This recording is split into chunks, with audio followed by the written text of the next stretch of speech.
तो फिल्म की शुरुआत एक बहुत ही फेमस जर्नलिस्ट लोरा को दिखाते हुए होती है। वो आर्टिकल लिखती है रियल स्टोरीज पर और उसका हर आर्टिकल फेमस जाता है, जिसकी वजह से उनके मैगजीन के भी सेल्स ज्यादा रहती हैं। आज भी सब उसे उसके नए आर्टिकल के वायरल होने पर कॉन्ग्रेचुलेट कर रहे थे और उसी दौरान उसे एक बहुत ही बड़ी फैमिली की तरफ से 3 दिन यॉट की ट्रिप का इनविटेशन मिलता है। लोरा एक्साइटेड हो जाती है और फौरन इसे एक्सेप्ट कर लेती है। बॉस ने भी फौरन उसे लीव्स दे दी थी क्योंकि उसकी परफॉर्मेंस अच्छी थी। फाइनली यॉट पर पहुंचने पर बहुत ही बड़े बड़े लोग उसका वेलकम करते हैं और यहीं पर उसे बेन भी मिल जाता है, जिससे उसने हर ताल्लुक खत्म कर दिया था और वो नहीं चाहती थी कि उसका ये अच्छा सा ट्रिप अब बेन की वजह से स्पॉइल हो जाए। बेन उसके चेहरे से उसकी सारी बातें पढ़ लेता है और उसके पास आकर कहता है, जो तुम सोच रही हो मैं भी वैसा ही सोचता हूँ। हम दोनों का एक दूसरे से कोई ताल्लुक नहीं है। जो हुआ तुम उसे भूल जाओ। हम दोबारा से कोई भी नया ताल्लुक नहीं शुरू करेंगे। लोरा को यहाँ रहने के लिए कैबिन नंबर 8 दिया गया था और उसके बिल्कुल ही साथ कैबिन 10 अटैच था। कैबिन 10 के अंदर कोई सीक्रेट भी रहा था और यॉट के मूव करने पर उन सीक्रेट के बर्ड्स लोरा के रूम में आ जाते हैं, जिन्हें वो उठाकर डस्टबिन में गिरा देती है। ये सब लोग लाउंज में आ जाते हैं, एक दूसरे से अपना इंट्रोडक्शन करवाते हैं और यहीं पर लोरा को पता चलता है कि बेन यहाँ पर एज फोटोग्राफर आया था। फिर सबको डिनर का टाइम बता दिया जाता है और सबको ही टाइम पर आने को कहा जाता है। लोरा अपने रूम में जाकर तैयार होने लग जाती है और फिर डिनर के लिए आती है। ये डिनर रिचर्ड नाम के एक अमीर आदमी ने रखा था। असल में रिचर्ड की भी सारी दौलत उसकी नहीं थी, उसकी बीमार वाइफ एन की थी, जो डिनर के ठीक दौरान लोरा को अपने पास अपने रूम में बुला लेती है। वो लोरा से कहती है, मैं तुम्हारी बहुत बड़ी फैन हूँ। मैंने तुम्हारे सारे ही आर्टिकल्स पढ़े हैं और सभी मुझे बहुत पसंद है। आज मैंने भी कुछ लिखा है, क्या तुम इसे पढ़कर बता सकते हो कि मैंने कैसा लिखा है? वो लोरा को एक पेज पकड़ा देती है और लोरा उसे पढ़कर शॉक रह जाते हैं, क्योंकि एड ने अपनी सारी ही प्रॉपर्टी और बैंक बैलेंस ट्रस्ट के नाम कर दिया था। वो एन से पूछती है, आपने ऐसा क्यों किया? एन बताती है कि मुझे लास्ट स्टेज कैंसर है। कुछ ही दिनों में मैं मरने वाली हूँ और मरने से पहले किसी के काम आना चाहती हूँ। वो लोरा को समझाती है कि हम लोग खाली हाथ इस दुनिया में आए थे और खाली ही हाथ जाएंगे, तो इसमें से कुछ भी रखने का फायदा नहीं है। एन बताती है कि इस ट्रिप के एंड पर एक इवेंट में मैं ये सारी बातें बताने वाली हूँ। ये कहते हुए एन उस विल को दोबारा एक लॉकर में रख चुकी थी और लॉकर की की उसने किताबों में छुपा दी थी और ये सब लोरा ने अपनी आंखों से देखा था। लोरा जब अपने रूम में वापस आ रही होती है तो उससे बेन टकरा जाता है। ये लोग बातें करते करते काफी क्लोज आ रहे होते हैं, पर लोरा उसे रोककर अपने रूम में वापस आ जाते हैं और आधी रात में उसकी आंख किसी शोर से खुलती है। लोरा ने नोटिस किया था ये आवाजें कैबिन 10 से आ रही थी। कैबिन 10 के अंदर कोई आदमी एक औरत के ऊपर चिल्ला रहा था। लोरा टेरेस की तरफ निकलते हुए ये जानने की कोशिश में लग जाती है कि कैबिन 10 में हो क्या रहा है, और वो जो देखती है उससे शॉक रह जाते हैं। कैबिन 10 में मौजूद एक आदमी ने एक औरत को पानी में धक्का दे दिया था। वो ये बात जल्दी से क्रू को बताती है। क्रू के सभी लोग भी जाग जाते हैं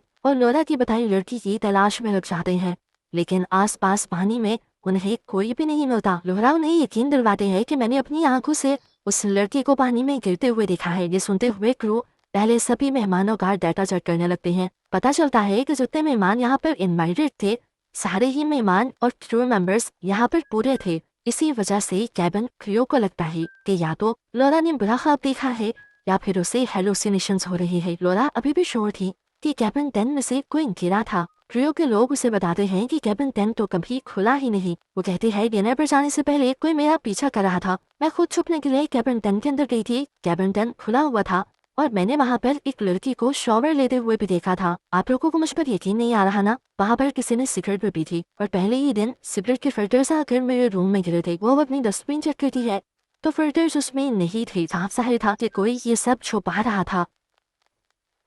अब सारे उसे झूठा समझ लेते हैं और यहाँ से चले जाते हैं, पर लोरा समझ जाती है कि यहाँ पर जरूर कुछ गड़बड़ है। सुबह होते ही वो ये सारी बात इस यॉट के मालिक रिचर्ड को बताती है।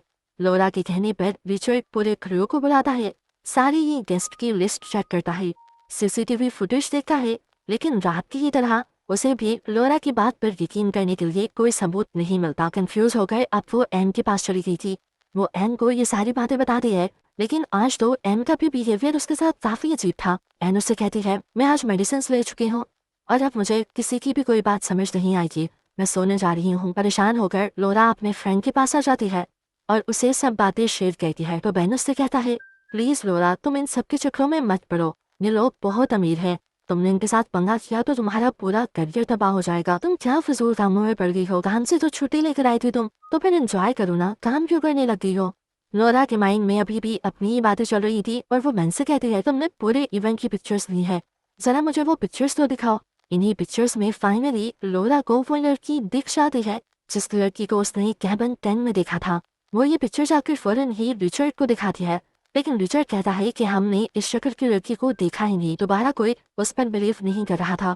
आखिर उसने भी छोड़ ही दिया ये कोशिश करना कि इनको उसकी बात पर यकीन आ जाए, इसीलिए वो नहाने चली गई और जब वो शावर ले रही थी तब कोई उसकी स्क्रीन पर स्टॉप लिख जाता है और इससे लोहरा डर जाती है। उसने फौरन बाथ गाउन पहनकर उस आदमी का पीछा करना चाहा, पर वो उस आदमी की शक्ल नहीं देख पाई, इसलिए उसने कैबिन क्रू से आकर फौरन सीसीटीवी फुटेज को चेक करने को कहा। लेकिन इस टाइम तो सीसीटीवी कैमरास काम नहीं कर रहे थे और ये चीज लोरा को कंफर्म कर देती है कि यहाँ पर कुछ बहुत ही बड़ी गेम चल रही है। इसलिए उसने बिल्कुल खामोश रहकर खुद ही इन्वेस्टिगेशन करने का फैसला किया। वो अपने रूम के वॉशरूम में गई और उसकी विंडो से निकलते हुए वो कैबिन 10 के वॉशरूम में आ गई, क्योंकि उसने खुद देखा था कि लड़की यहाँ पर नहा रही थी। इसीलिए जब उसने ड्रेनेज होल खोला तो उसे वहां से लड़की के बाल भी मिल गए, जिसे उसने एक रैपर में संभाल लिया। ये बाल ले जाकर वो बैंक को दिखाती है और कहती है, किसी को भी यकीन नहीं था मेरी बात पर, ये देखो सबूत। मैंने कहा था ना कि कैबिन 10 में कोई लड़की है जिसे किसी ने मार दिया है, और अब मैं ये बात पता कर रहूंगी कि आखिर वो कौन थी जिसको मार दिया गया। उसने रूम में जाकर इन बालों को अब छुपा दिया था। थोड़ी देर बाद यहाँ पर एक बहुत बड़ी सोशल मीडिया इन्फ्लुएंसर उसे बुलाकर कहती है, तुम ये जो सब कर रही हो इसे मत करो। क्या प्रूफ करना चाहती हो? अगर कुछ मिल भी गया तो उससे लोगों को कोई नुकसान नहीं होगा, उल्टा ये तुम्हारा ही करियर तबाह कर देंगे। लोरा उसकी बात सुनती है और इग्नोर कर देती है। फिर वो कैबिन क्रू के पास आती है। पेंटी कैमरा से उसने जो उस लड़की की पिक्चर ली थी वो क्रू को दिखाती है और क्रू के लोग कहते हैं कि उन्होंने इस लड़की को बिल्कुल नहीं देखा। वो क्रू से पूछते हैं कि अगर इस यार्ड के अंदर किसी लड़की को लेकर आना हो छुपा कर तो क्या ये काम मुश्किल है? क्रू बताता है मुश्किल ही है, सारी सिक्योरिटी चेकिंग पास करनी होती है। अब अगली सुबह हम लोरा को देखते हैं जो ग्रिल के पास खड़ी समंदर के नज़ारे एंजॉय ही कर रही थी कि तभी किसी ने आकर उसे पीछे से धक्का दे दिया। किस्मत अच्छी थी उसकी कि वो समंदर में गिरने के बजाय यार्ड के ये स्विमिंग पूल में गिरी थी। वो भी था उसे मारने के इरादे से था। जानबूझकर उसने स्विमिंग पूल का गेट भी बंद कर दिया। लोरा इस गेट को खोलने के लिए इस गेट को जोर जोर से बजाने लगी, लेकिन कोई गेट नहीं खुल रहा था। इधर मीटिंग डेक के अंदर से स्विमिंग पूल नजर आता था। मीटिंग डेक के अंदर एक औरत लोरा को नोटिस कर लेती है और जल्दी से स्विमिंग पूल खुलवा कर उसकी जान बचा लेती है। उसे जब होश आता है तो उसके पास बेन था, रिचर्ड था और डॉक्टर भी थे जो एन के डॉक्टर थे। रिचर्ड और डॉक्टर से कहते हैं कि तुम्हारा सिर्फ दिमाग खराब हो गया है, तुमने काफी काम किया है मुझे लगता है पिछले दिनों, जिसका असर तुम्हारे दिमाग पर हो गया है। मुझे लगता है कि तुम्हें रेस्ट करना चाहिए, इन फजूल फंगों में मत पड़ो। तुम जब से यहाँ आए हो हमने भी वेकेशन एंजॉय नहीं की, कभी सीसीटीवी कैमरा चेक हो रहा होता है, कभी रात में हमें डिस्टर्ब कर दिया जाता है। चाहती क्या हो तुम? लोरा कहते हैं, मैं बस ये बताना चाहती हूँ कि मैंने कैबिन 10 के अंदर एक लड़की देखी थी जिसे किसी ने मार दिया है, और जो कोई भी था उसे पता चल गया है कि मुझे मर्डर का पता है, इसलिए उसने अब मुझे भी मारने की कोशिश की। उसने मुझे पहले धक्का दिया और फिर स्विमिंग पूल का डोर बंद कर दिया, मतलब वो मुझे भी मारना चाहता है। अपने आप को प्रूफ करने के लिए वो जब उस लड़की के बाल लेने के लिए जाती है तो देखती है कि जो बाल उसने छुपाए थे उसे भी किसी ने उसके सामान से निकाल लिया था। अब तो उसे बेन पर ही शक होने लगा था, क्योंकि बालों के बारे में उसने सिर्फ बेन को ही बताया था, पर बेन इस सब में इन्वॉल्व नहीं था, क्योंकि जिस दिन वो बेन से बातें कर रही थी उसे दिन उनकी बातें कोई और भी सुन रहा था। अब क्योंकि वो हार चुकी थी और ये प्रूफ हो गया था कि यहाँ पर कोई लड़की नहीं है, तो वो चुपचाप अपने रूम में चले जाते हैं और कुछ ही देर बाद दोबारा कोई उसका रूम नॉक करता है। लोरा फौरन से उस लड़की के पीछे भागती है। हुडी पहनी हुई ये लड़की इंजन रूम के अंदर चली गई थी और लोरा ने यहाँ तक उसका पीछा किया था। आखिर लोरा उसको पकड़ भी लेती है और पता चलता है ये वही लड़की थी जो कैबिन 10 के अंदर थी। लोरा जब उसकी हुडी उतारती है तो साथ में उसकी विग भी उतर जाती है और लोरा को पता चलता है कि ये और कोई नहीं बल्कि एन है। इससे पहले कि लोरा ये जाकर बात किसी और को बता देती, एन उसके सर पर कोई चीज मारते हुए उसे बेहोश कर देती है। लोरा को कई घंटों बाद होश आता है और जब वो यहाँ से निकलने की कोशिश करती है तो नाकाम हो जाती है, क्योंकि उस लड़की ने ऊपर जाने वाली सीढ़ियाँ उतार दी थी। कुछ देर बाद वो लड़की भी लोरा को चेक करने के लिए आ जाती है और लोरा उस लड़की को कहती है, मुझे सब समझ आ रहा है, तुम एन नहीं हो, तुम बस एन की हमशक्ल हो और तुमने ये उसकी प्रॉपर्टी को हथियाने के लिए उसे पानी में फेंका है। अब मुझे सारी गेम समझ आ रही है। रोते रोते वो लड़की बताती है, नहीं तुम जो कह रही हो वो सब झूठ है, मैं तो यहाँ पर बस थोड़े से पैसों की लालच में आ गई थी, मुझे नहीं पता था कि कहानी इतनी बढ़ जाएगी।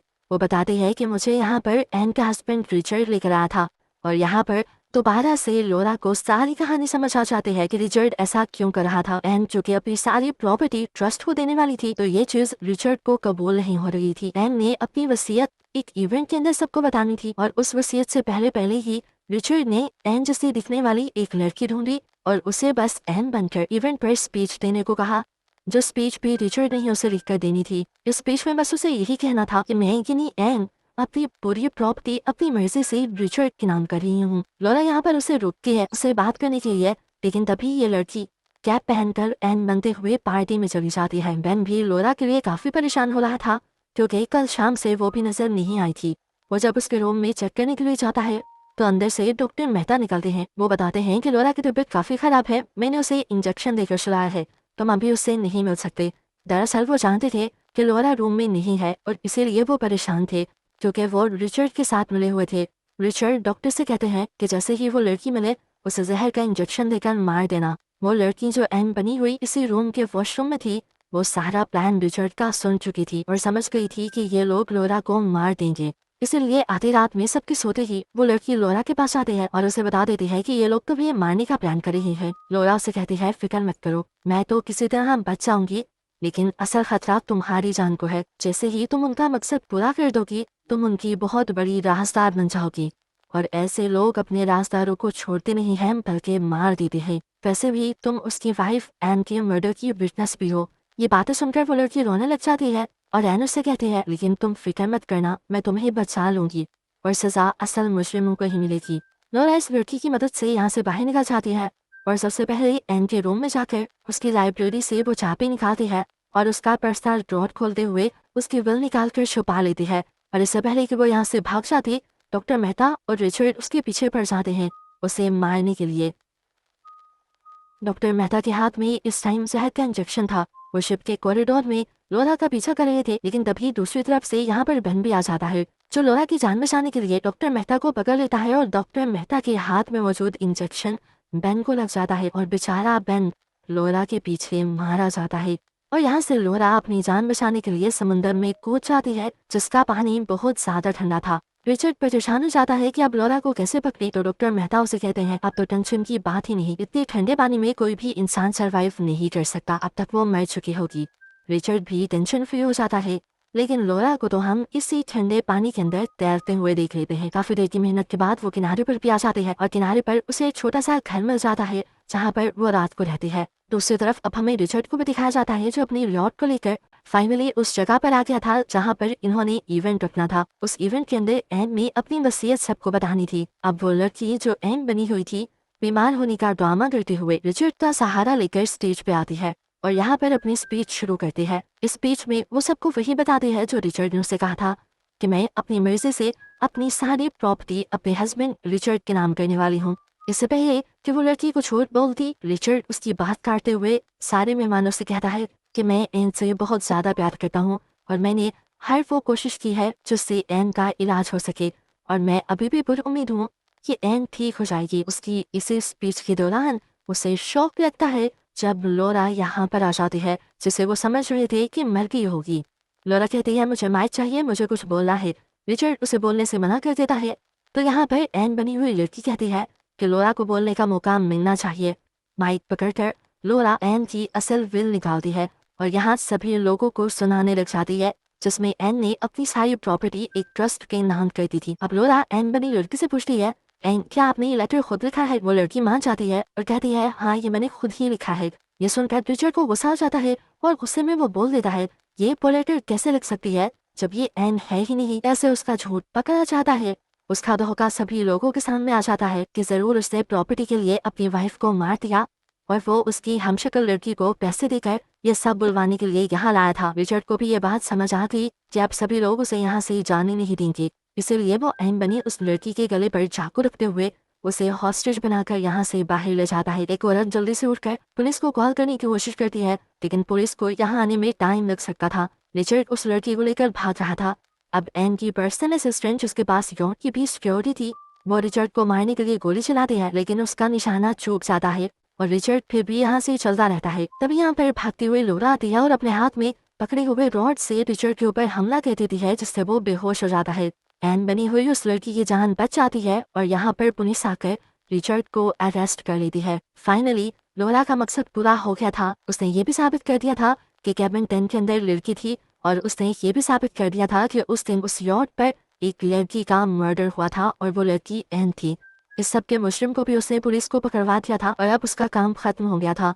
इस काम के खत्म होने के साथ उसकी छुट्टियां भी खत्म हो गई थी, इसीलिए वो ऑफिस वापस आ जाती है और अपने साथ होने वाले इस इंसिडेंट पर ही आर्टिकल लिखती है। और ये आर्टिकल दोबारा उसका बहुत ज़्यादा वायरल हो जाता है।